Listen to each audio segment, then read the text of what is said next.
You may have heard recently in the news that there was a €300 million offer for Cristiano Ronaldo to Real Madrid from a Chinese Super League club. He would have been earning £85 million a year. It's obviously a lot of money. £2.70 a second. So yeah, by the time you finish watching this video, I have no idea how much it's going to have, but it's going to be more than me and you probably.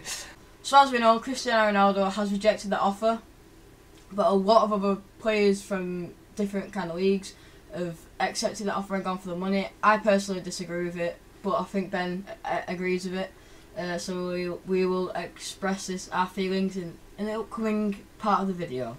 So in terms of a list of players, recently, you know, Carlos Tevez has moved for a lot of money. We've got Ramirez, who moved last season. Hulk, Pella, Martinez. You know, a lot of top players that have decided to join the Chinese Super League. So at least there's one player we're not going to miss. Bloody Papi Cisse. He's dreadful. He is awful. And there's actually a clip of him scuffing a shot, and it literally loops over the keeper.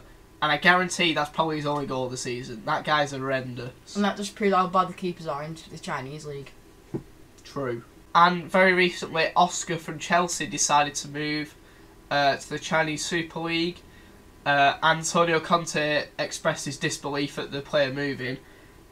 He actually said, "We're talking about a lot of money. I don't want to trust in this. I don't want to believe in this." So obviously not very happy about Oscar moving for the money, let's be honest. And he's not a fan of the Chinese Super League. But I'm going to explain why I think his views might be a bit incorrect. Clubs in the Chinese Super League this season have spent over £200 million on player transfers, whereas the Premier League, for the first time, we broke the £1 billion transfer window record, which shows the amount of money being pumped into the Premier League in contrast to the Chinese Super League. I mean, there's a fifth of the amount of money spent in the Chinese Super League than in the Premier League.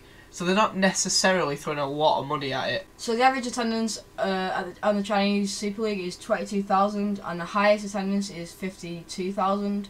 This shows that in the country there's a lot more support than you actually think.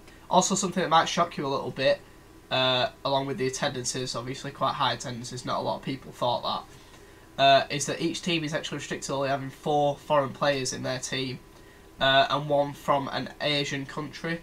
So that means they can't go out and just have a team full of foreign players. Unlike the Premier League, where there's not a lot of restrictions on the amount of homegrown players, in contrast to the amount of foreign players. This could actually suggest that it's easier for Chinese players in the Chinese Super League to develop and become top players and move on to top teams, because as we know in England, there's not a lot of rules regarding the amount of English players that have to be in a team. A lot of foreign players, as we know, are in the Premier League and they run most of the teams. So obviously it is hard for the English national team to develop young English players. Whereas China, you know, they could really be on the up with the rules that the Chinese Super League, the rules that they've put in place. So the current league leaders are? Guangzhou, Evergrande, Taobao. They've won 6 league championships since they were established in 2004. So this does actually suggest in my mind, obviously we were only established in 2004.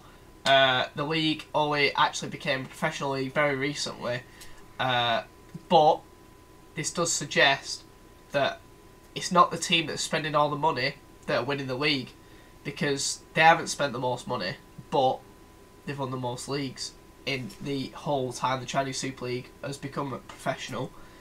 So obviously people always say, oh, people are just throwing money at it, you know, if you spend the most money you'll win the most leagues, etc, etc, but doesn't actually seem to be the case based on the fact that Guangzhou, Evergrande, Taobao have won 6 league titles but haven't spent the most amount of money. So in conclusion, me and Luke obviously have different views regarding the Chinese Super League. Personally, I think it's a decent thing for football. Obviously they are taking some of the top players from the top European leagues, so some people aren't happy about that, understandably, but I think it's good to have another hopefully up and coming top league to compete with the Serie A, La Liga, the Premier League, etc. And obviously we all knew that the Asian continent was always going to produce a league that was going to compete with those top European leagues, so why not now? So yeah, if you obviously there's a lot of debate around this, a lot of different opinions. So leave your comments down below. You know, get a discussion going. I'm happy to listen to any points that people have. And yeah, from me and Luke, see you in the next one. See ya.